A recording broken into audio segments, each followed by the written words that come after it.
신자의 그 정체성이라는 말을 많이 여러분들이 들으셨을 겁니다. 우리는 누구인가? 우리는 누구인가라는 얘기. 오늘 성경 전체를 통해서 우리가 보면 우리의 그 정체성에 대해서 이제 드문드문 그 귀절들이 많이 있는데, 오늘 우리가 봉독한 본문 말씀만큼 한꺼번에 여러 가지 내용이 담겨져 있는 데는 찾아보기가 어렵죠. 오늘 그 12절부터 17절 사이에 오늘 우리가 누구이냐라고 하는 것을 몇 가지로 사도 바울이 정리를 하고 있는데요. 그래서 14절을 보면 이렇게 되어 있어요. 우리는 하나님의 자녀다. 이렇게. 하나님의 자녀다. 또 15절에 보면은 우리는 그렇기 때문에 하나님을 아버지로 호칭할 수 있다. 이렇게 얘기를 합니다. 아버지로 호칭할 수 있다. 16절을 보게 되면 이렇게 돼요. 성령께서 우리가 하나님의 자녀됨을 증언해주고 있다. 이렇게 정리를 합니다. 17절에 보면 거기에 그리스도와 더불어 공동 상속자다. 이렇게 또 표현을 하고 있습니다. 특별히 이제 그동안 우리가 많이 우리가 이제 그 정리했던 내용은 이거였습니다. 우리가 누구인가라고 하는 문제를 그리스도께서 교회의 머리 되시고 교회는 그의 지체된 그 한 몸을 이루고 있는 존재들이다라는 그렇게 얘기를 했습니다만, 이거를 좀 더 구체적으로 오늘 본문 말씀 속에서는 여러 가지 표현 방법으로 이것을 정리를 하고 있죠. 그래서 오늘 특별히 눈에 띄는 단어는 이 공동 상속자다라고 하는 말이 이제 눈에 띄고, 이제 새롭게 이 단어가 우리에게 이제 각인이 돼야 되는 것이죠. 이 공동 상속자라고 하는 것은 뭐냐면 그리스도께서 그리스도 대신 우리가 지금 하늘 보좌 우편에 앉아 계시다. 2000년 전에 이 땅에 오셨던, 육신을 입고 이 땅에 오셨던 그분, 그 예수를 우리 하나님께서는 그리스도 되게 하셨다. 그 사도행전에 보면 베드로의 설교 속에 이런 내용들이 담겨져 있죠. 그리스도 되게 하셨다. 근데 우리 교회를 가리켜서 혹은 우리 신자를 가리켜서 공동 상속자가 되었다라고 하는 것은 그리스도와 함께 동일한 반열에 우리가 서 있다라고 하는 겁니다. 그리스도가 갖고 계신 그 모든 권리에 우리도 똑같이 그 권리를 나눠 가지는 존재가 되었다. 이 말입니다. 안 기쁘십니까? 좀 기쁘셔야 되는데 하도 그 얘기를 많이 들어가지고 별로 매일 삼겹살만 먹는 사람들은 10년에 한 번씩 삼겹살을 먹는 사람들의 그 기쁨을 모르실 거예요. 그러니까 매일 하나님의 자녀다, 하나님의 백성이다, 그리스도와 함께 같은 몸을 이루고 있다라는 얘기를 하도 많이 들어가지고 이것이 얼마만큼 우리를 정말 짜릿하게 막 흥분시키는 그런 단어들인지를 우리가 이 감각이 좀 많이 무뎌진 것 같아요. 그래서 이제 공동 상속자라는 말을 우리가 더 사용한다면 그겁니다. 예수께서 이제 하늘나라를 소유하셨다. 그 또 에베소에서 사도 바울이 표현한 대로 얘기하면 그리스도는 만물의 충만이요 만물의 충만은 곧 교회의 충만이다. 너무 말이 어렵죠, 이제. 가끔 이제 사도 바울께서도 이렇게 어렵게 그 말을 해가지고 사람을 좀 혼란스럽게 만들기도 합니다. 이것은 뭐냐면 만물 자체가 그리스도이고 교회 곧 그의 몸된 우리 신자들은 만물 그 자체이신 그리스도와 동일한 본체다. 여전히 그 말을 어렵네요. 옛날 우리 신학교 다닐 때 그 미국 사람이 와서 설교를 한번 하니까 어떤 분이 통역을 하는데 통역을 영어로 통역을 하더라고요. 한국말로 얘기해야 되는데 그 양반이 한글을 잘 모르는 것 같아요. 그래가지고 열심히 통역을 하는데 영어를 또 영어로 통역을 해요. 그래서 야, 우리 지금 영어를 지금 이중으로 지금 듣고 있어. 지금 그런 얘기를 한 적이 있었는데 이 말이라는 게 참 이렇게 어렵습니다. 그 얘기를 쉽게 얘기한다고 제가 얘기를 한 그 얘기 자체가 또 너무 어렵다 이 말이에요. 다시 말해서 같다 이거예요. 같다. 근데 이게 왜 이렇게 설명을 할 수밖에 없느냐 하면 어떤 개념을 담아내기 위해서 그런 거예요. 어떤 개념을 이제 그 헬라 철학에서 얘기하고 있는 그 로고스 이론이라는 것이 있습니다. 그 로고스 이론은 뭐냐면 로고스란 헬라 철학에서 얘기하는 로고스란 우주 만물을 지탱하는 그 어떤 힘 혹은 원동력 이런 걸 로고스라고 얘기를 합니다. 그러니까 사도 요한도 뭔가 그리스도에 대해서 설명을 하려고 하는데 이 설명할 방법이 그러니까 제한된 언어 가지고는 설명할 방법이 없을 때 어떤 다른 언어를 빌려 가지고 그리스도의 그 어떤 본체를 설명하려고 하는 시도를 한단 말이죠. 그 시도가 뭐냐면 요한복음 1장 1절에 태초에 말씀이 계시니라 라고 하는 바로 그거예요. 그 말씀이 원어로 얘기하면 로고스란 말이에요. 태초에 로고스가 있었다라고 얘기합니다. 그 좋은 말이 많이 있음에도 불구하고 왜 로고스라는 단어를 차용했는가 하니 그 로고스라고 하는 단어가 가지고 있는 그 의미가 있기 때문에 그것을 그리스도에게 적용시키는 겁니다. 대단히 그 개념을 새로 가져야 된다는 것 때문에 이 말이 어렵습니다. 이거를 지금 다시 얘기를 한다면 우리 신자는 누구냐라고 하면 우주 만물 그 자체인 그리스도와 동일 본체다 이렇게 얘기를 하는 겁니다. 저도 말하면서 참 어렵습니다. 넘어갑시다. 공동상속자다. 이 말이 갖는 의미는 그겁니다. 그래서 그리스도께서 가지고 있는 영광, 그분이 가지고 있는 존귀함, 그분이 가지고 있는 거룩함, 이 모든 것들이 다 우리 것이다 이거예요.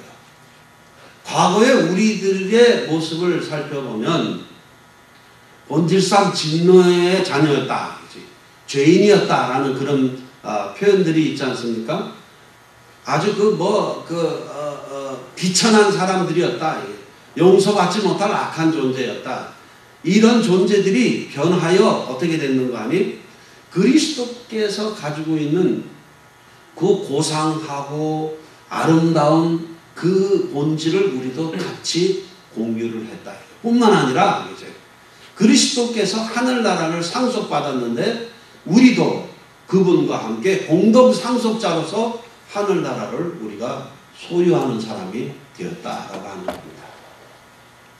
세상적인 표현을 한다면 이겁니다. 우리도 한 끝발을 가졌다 이겁니다. 권세의 한 축을 가졌다 이렇게 얘기를 할 수가 있습니다. 그래서 이제 오늘 어릴 때부터 우리들이 많이 들어왔던 얘기는 이런 얘기예요. 왕왕 나는 왕자다. 또 공공공공 나는 공주다. 하나님의 왕자다, 하나님의 공주다, 그런 노래 우리 부른 적 있었죠. 그거 하고, 그 다음에 뭐요? 끊임없이, 그렇지. 하나님의 백성이 되었기 때문에 누리는 축복을 우리는 누리는 사람들이 되었다. 이렇게 이 축복을 받는 사람이다. 우리 이제 그런 인식들을 가졌단 말이죠. 그런데 오늘 그 사도 바울은 이렇게 얘기하잖아요. 우리는 공동 상속자입니다. 이렇게 얘기하면서 그 위에다가 살짝 그 문장 하나를 더 얹어놨어요. 영광을 받는 공동 상속자다. 그리고 가로 열고 닫고 거기다 뭐라고 써놨는 거 아니? 고난도 함께 받는다. 이렇게 써놨어요. 근데 이런 얘기는 잘 눈에 안 띄죠. 또 축복이라고 하는 그 얘기만 계속 보다 보면 이 고난이라는 것은 별로 눈에 안 띄고, 또 실제로 우리들은 축복받기를 원하지 고난 같은 건 싫어하잖아요. 저도 싫고 곤고한 삶은 싫잖아요. 그러니까 이런 것은 우리한테 없었으면 좋겠다 해가지고 이런 거 슬슬 가리고 계속 이제 축복만 얘기를 하게 되어 있는데, 성경은 그렇게 얘기한단 말이죠. 영광을 우리가 받기 때문에 그리스도의 고난도 함께 받아야 된다라고 얘기를 하는 겁니다. 계속해서 우리들이 신앙생활을 하는데 가장 큰 문제가 있어요. 이거를 좀 더 이제 더 세부적으로 얘기를 한다면, 현대 개신교회가 가지고 있는 가장 큰 문제가 무엇이냐 할 때에 관념을 실제화시키는 일에 굉장히 약하다. 이 관념을 실제화시키는 일에 기도원에 지난주에 갔었나요? 우리가 거기 가서 우리 교회 변모 선생님의 남편을 만났습니다. 그분께서 질문을 하셔요. 질문을 한 게 아니고 무슨 얘기를 하다가 이제 계명이라는 얘기가 나왔어요. 하나님을 사랑하고 그 다음에 사람을 사랑하고, 이것이 이제 하나님의 계명인데, 이제 무슨 얘기를 하다가 그랬어요. 그것은요, 이제 제가 이제 얘기하기를 관념을 실제화시키는 겁니다. 제가 이렇게 얘기를 했더니 무릎을 딱 치시고 그 말이 맞습니다. 그거 참 좋은 얘기입니다. 이렇게 얘기를 하시는데, 이거예요. 우리들이 믿고 있는 이 신앙이라는 것이 안 보인단 말이죠. 마음으로 믿어? 마음으로? 다 예수를 마음으로 믿어요. 다 또 여러분들도 다 사랑한다고 얘기합니다. 그런데 있잖아요. 사랑하는데 사랑한다는 증거를 볼 수가 없어요. 그렇죠? 그게 문제 아니에요. 다 마음하면 다 사랑한다고 해요. 다 형제님, 다 자매님, 다 이렇게 얘기하잖아요. 얘기하는 것만 들으면 정이 뚝뚝 흐르는데, 문제는 말이죠. 이 미국에 와가지고 미국 사람들 보면은 인사 잘하잖아요. 아이고, 잘 웃고, 미국 사람들은 참 미소가 좋다. 저렇게 어떻게 사람을 보고 모르는 사람한테도 저렇게 손을 흔들고 인사를 하고 잘 웃냐 하는데, 그렇게 다 웃는 그 얼굴이 딱 이렇게 시선을 딱 돌리는 그 순간요, 세상에 그렇게 싸늘할 수가 없어요. 근데 그 싸늘한 거, 딱 웃는 거, 그리고 딱 싸늘한 거, 이게 어떻게 그렇게 순간적으로 그렇게 변할 수 있는지 정말 신기하더라고요. 우린 그게 안 되잖아요. 속에 뭐가 우라가 치밀어 오르면은 누가 와도 우라치밀은 얼굴을 하고 있고 그러잖아요. 즐거우면 그저 이 즐거운 여운이 좀 오래가고 하는데, 이거 어떻게 저렇게 안면을 저렇게 쉽게 바꿀 수 있겠는지 참 좀 신기하다 이 말이에요. 관념을 실제화시키는 일인데, 그치? 오늘 우리가 사랑한다고 하는 이 모든 것도 이게 증거로 보여야 된단 말이에요. 실제로 정말 사랑하냐? 말만 갖고 사랑하는 게 아니고 실제로 사랑하냐?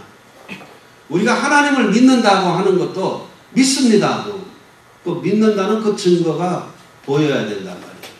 우린 그 증거를 뭘로 해요? 열심히 교회 오는 거. 그죠? 열심히 뭐 기도하는 것. 열심히 헌금하는 것. 이런 걸로 실제화 시켰는데 이것은 엄밀하게 얘기하면 종교적인 행위라는 거예요. 무슨 얘기냐면 이겁니다. 아, 내가 예수를 믿어. 그래서 교회에 왔어. 자, 장로님이 교회에 오셔가지고 우리 정천수 집사님이 덧본 게 있습니까? 없죠. 정 집사님이 교회에 온다고 해서 장로님이 덧본 게 있습니까? 없습니다. 이런 걸 종교적인 행위라고 얘기를 합니다. 요거는 내가 누구인가를 드러내는 표지일 뿐이래요. 표지. 표지가 무슨 우리에게 무슨 뭐 당장 밥을 주거나 그런 거 아니잖아요. 여기서 관념을 실제화시킨다라고 하는 이 얘기는 뭐냐면 하나님을 사랑한다 라고 하는 것이 이웃을 사랑하는 것으로 어떻게 구체적으로 표현이 되느냐라고 하는 겁니다. 여전히 이거는 상대적인 개념을 갖게 되어 있잖아요.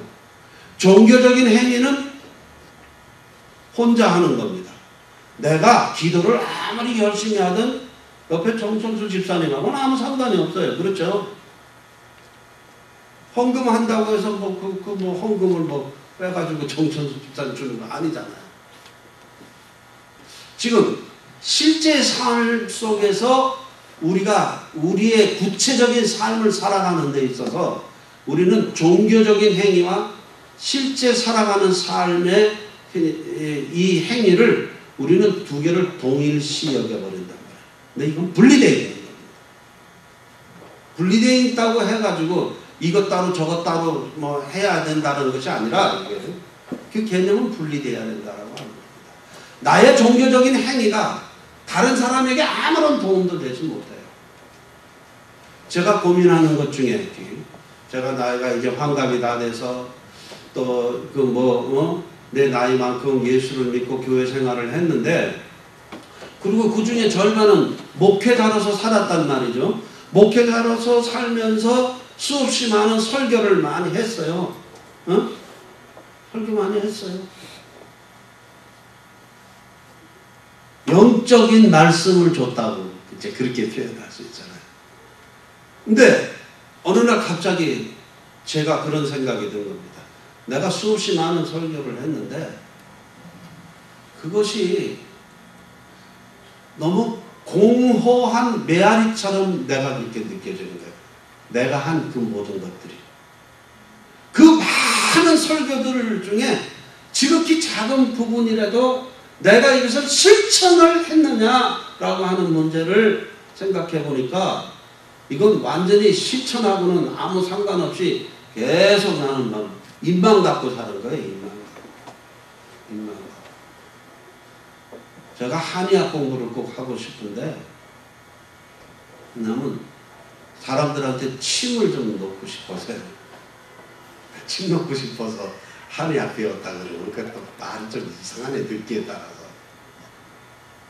입만 갖고 무슨 사람을 살린다라고 얘기하는 게 아니고 실제 삶 속에서 아픈 사람에게, 고통받는 사람에게 내가 뭔가 이 근육을 이용해 가지고 그 사람에게 뭔가 사랑을 보일 수 있는 그런 걸 하고 싶다는 거예요. 내 마지막에 꼭 선교를 하고 싶어. 그 선교를 할 때는요, 목사라는 타이틀 이거 다 띄고 하고 싶어. 정말 가고 싶지는 않지만 나환자 진료소를 갈 수밖에 없을 것 같아요. 왜냐하면 목사라는 타이틀을 띄고 할 수 있는 일은 그런 거밖에 없을 것 같아요. 거기 목사 아무 소용 없잖아요. 상처난 닦아주고 뭐하고 아픈 사람 뭐하고 그들이 사는데 벽돌이라도 한 장씩 싸서 건축이라도 하고 하려면 오히려 목사라는 직책이 더 거추장스러울 것 같아요. 실제로 이제 함께 삶을 나누는 것을 이것을 저는 이제 하나님 사랑 이것이 관념이라면 이웃 사랑이라는 것이 바로 이것이라고 저는 정리를 하고 싶습니다. 이거여야 돼요. 근데 우리 개신교 수많은 설교들이 있고 교회들이 있고 다 있는데 이제 외국 사람이 본 한국 거기에 교회에 빨간 네온 사인 십자가도 한국이 있더라고요. 참 신기한 나라다. 그래요. 그 서울 시내 수없이 많은 교회당 위에 빨간 네온으로 십자가가 달려있는데 그 십자가가 교회라고 하는 심볼 예수 그리스도를 설명하고는 있지만 그 십자가가 누구에게도 이 땅에서 살아가는 삶을 살아가는데 도움이 되는 건 아니더라라고 하는 겁니다. 가슴이 아픈 거예요. 이런 거 생각하면 가슴이 아픈. 우리는 공동 상속자다. 그래서 우리는 왕자다. 하나님의 왕자다. 하나님의 공주다. 그것만 가지고 있었어요. 그 영광에 동참하는 거예요. 어떤 사람은 아주 노골적으로 이렇게 설교를 하되 그리스도께서 모든 고난은 십자가에서 다 감당하셨으니 우리는 그 축복을 누리면서 사는 것이 우리의 몫입니다. 맞는 말인 것 같은데 뭐 좀 찝찝하지요. 그죠? 뭔가 찝찝하죠.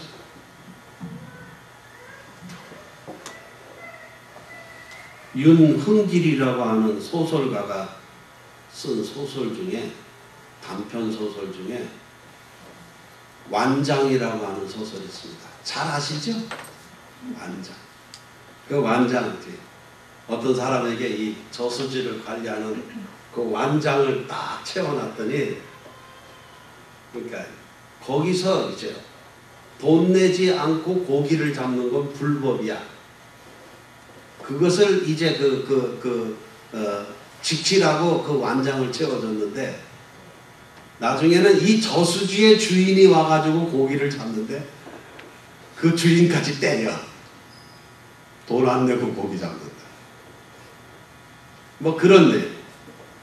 이 완장이 너무나 이게 자랑스러워가지고 아무 때나 완장을 차고 갑니다. 술집에 가도 완장 차고, 음식점에 가도 완장 차고 하면서 나는 완장 찬 사람이다. 이게 저수지를 지키는 일에만 사용되는 완장인데 이 사람은 이 완장을 가지고 저수지 지키는 일에만 사용하는 것이 아니고 온 동네 다니면서 위세를 떠는 거예요. 다른 사람이 다 손가락질하고 다른 사람이 다 흉보는데도 불구하고 그렇지? 여전히 완장차고 온 동네를 휘젓고 다니는 거예요. 이 공동상속자라는 단어를 보고 우리 믿는 사람들의 현실을 바라볼 때 딱 이 완장 생각이 딱 나는 거예요. 완장 생각이 나. 우리 장로님은 어디 가서 저 안병태입니다 이렇게 소개합니까? 아니면은 나 안장로입니다 이렇게 소개를 합니까?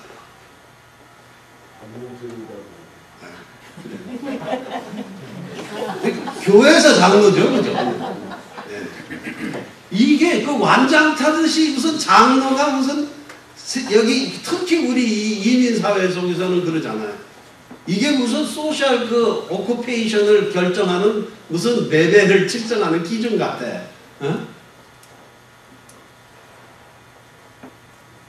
오늘 우리들이 공동 상속자가 됐습니다. 확실합니다. 하나님의 백성이 됐고요. 그리스도가 가지고 있는 모든 것을 우리 것이라고 얘기를 합니다. 이것이 마치 완장 차듯이 위세를 떨라고 해서 이것을 주신 것이 아니다라고 하는 거예요. 오늘 우리가 공동 상속자가 되었다라는 것을 골로새서 2장에서는 이렇게 표현해요. 골로새서 2장 10절 12절에 보면 이렇게 되어 있어요. 우리는 그리스도와 함께 할례를 받았다. 그렇기 때문에 우리는 그리스도와 함께 묻혔고 그리스도와 함께 살리심을 받은 존재가 되었다. 그리스도는 모든 통치와 권세의 머리 되신 분입니다. 오늘 그리스도와 함께 할례를 받은 우리도 모든 통치에 또 모든 권세의 머리가 되었습니다. 이것만 가지고 우리가 얘기를 한다는 말이죠. 그러나 이거요. 골로새서 그 전에 1장 24절에 보면 사도 바울은 이렇게 얘기를 합니다. 나에게는 그리스도의 남은 고난이 있다. 내가 이 땅에 사는 동안은 그 그리스도의 남은 고난을 내 몸에 채우는 일을 나는 계속 할 수밖에 없다라고 그렇게 얘기를 합니다. 오늘 우리 믿는 사람들이 참으로 이 무례해 보이는 모습이 많이 있어요. 그 무례해 보이는 그 이유가 뭐냐 하면은 그렇지. 우리는 오랫동안 이 축복이라고 하는 트라우마에 갇혀 있었던 거예요. 우리 너무 없이 살아서, 너무 가난하게 살았기 때문에, 너무 힘없이 살았기 때문에, 너무 못 배워서 살았기 때문에 이런 것들이 막 가슴에 한이 맺혀가지고 잘 살고 뭐 높아지고 권력을 갖고 하는 것이 마치 예수 믿는 사람들의 표지처럼 우리는 그렇게 믿고 그것을 얻기 위해서 우리가 열심으로 신앙생활을 해온 그것 때문에 그렇지. 그것 때문에 오늘 교회가 믿는 사람들이 힘을 잃어버렸어요. 거기에 갇혀버렸어요. 삼박자 축복에 갇혀버렸어요. 영혼이 잘된 사람은 돈도 잘 벌어야 된다. 어디 성경에 그런 얘기가 있어요? 그런데 그렇게 우리 믿고 있잖아. 왜 예수 믿었는데 이렇게 고난이 끊임없이 찾아옵니까? 학교 일을 하면서 제일 민망할 때가 언젠가 어떤 때인가 아니 하나님의 일을 하는데 왜 그렇게 힘들게 하세요? 이렇게 질문하면 제가 어떻게 대답할 말이 없어요. 머리통이 뽀개질 것 같이 그렇게 날마다 힘들고 고통스러운데 거기다 대고 이렇게 얘기해요. 그게 꼭 주의 일이고 꼭 해야 될 일이라면 왜 그렇게 하나님께서 일을 힘들게 몰아가십니까?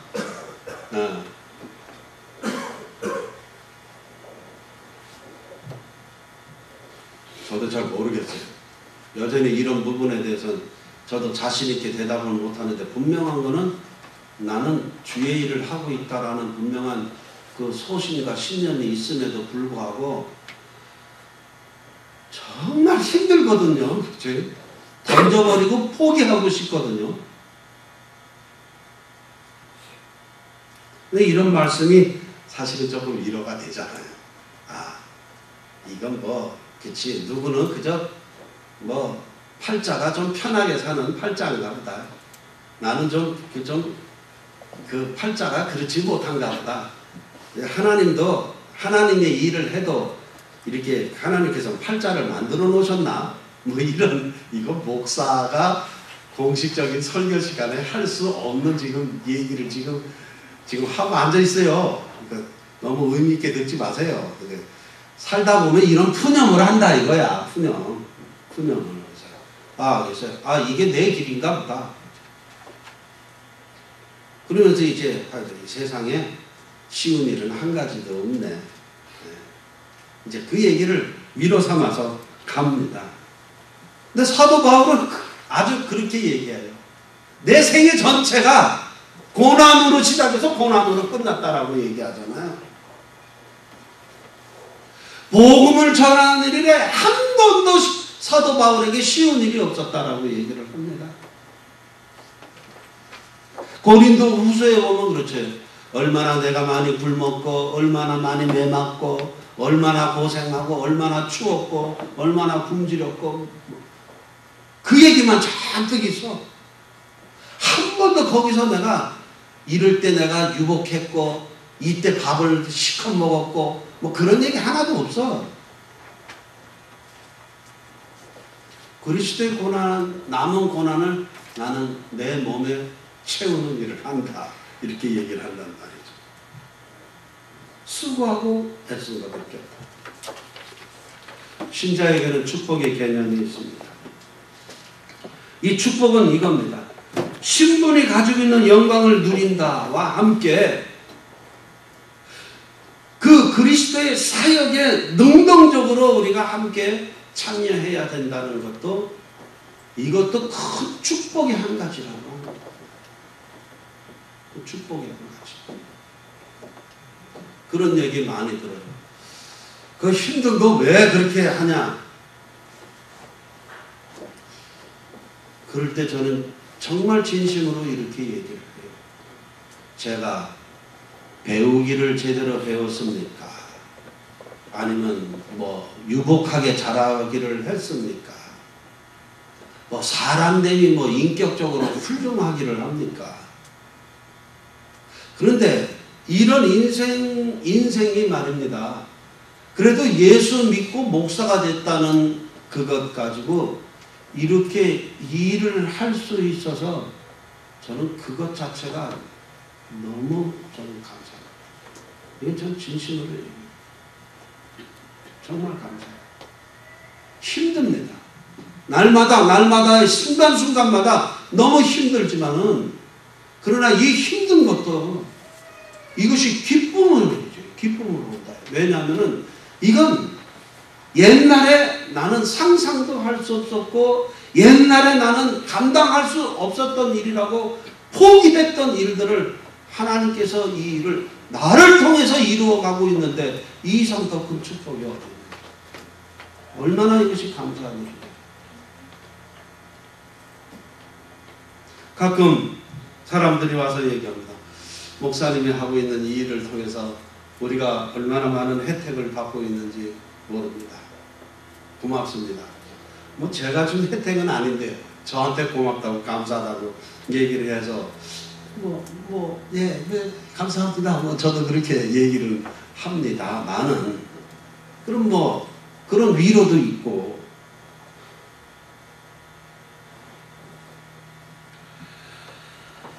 하나님의 일을 하는 것은 분명히 축복입니다.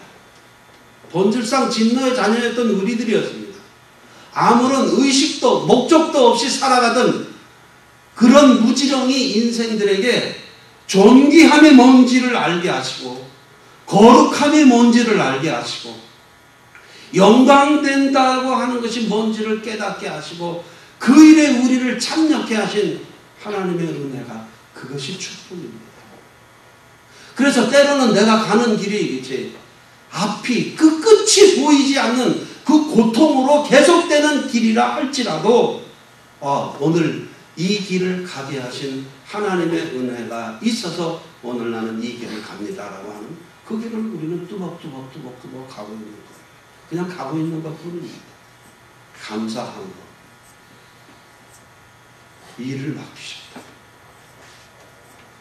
아무 쓸모없는 인생, 거룩한 사역에 우리를 하나님께서 부르시고 조금 힘이 든다 알죠? 힘이 들 때 여기는 하나님의 큰 위로가 있을 거야. 정직하게 사는 그 뒤끝이 가장 비참한 인간의 모습이라면은 너무 우리가 초라하지 않냐. 그러니까 우리는 희망과 소망과 믿음을 가지고 가는 겁니다. 그래, 이렇게 열심히 살았는데 하나님께서 복을 안 주시면 되겠어? 그 믿음을 가지고 또 우리는 이 길을 날마다 이기면서 걸어간다라고 하는 것이죠. 선을 행하는 일입니다. 이것이 함께 생명을 함께 이루어가는 일입니다. 얼마나 이 일이 힘든지 아십니까? 제가 하는 일이 힘들다는 게 아니고 우리에게 부여된 그 일이 얼마나 힘드냐 하면은 이렇게 얘기하잖아요. 선을 행하다가 낙심하지 말지니라. 이게 쉬운 일이면은 낙심하고 절망하겠습니까? 힘드니까 선을 행하다가 낙심하지 말라라고 하는 하나님의 또한 위로가 있습니다. 우리를 공동 상속자라고 얘기합니다. 이 공동 상속자가 되시기 위해서 우리 주님께서는 몸 버려 피 흘리셨다라고 아까 우리가 부른 찬송에는 그렇게 고백을 합니다. 여전히 그렇죠. 누구에겐가 우리가 누리고 있는 공동 상속을 나눠주기 위해서 우리가 해야 할 일은 그리스도의 남은 고난을 우리의 몸에 채우는 일을 역시 함께 해야 되는 겁니다.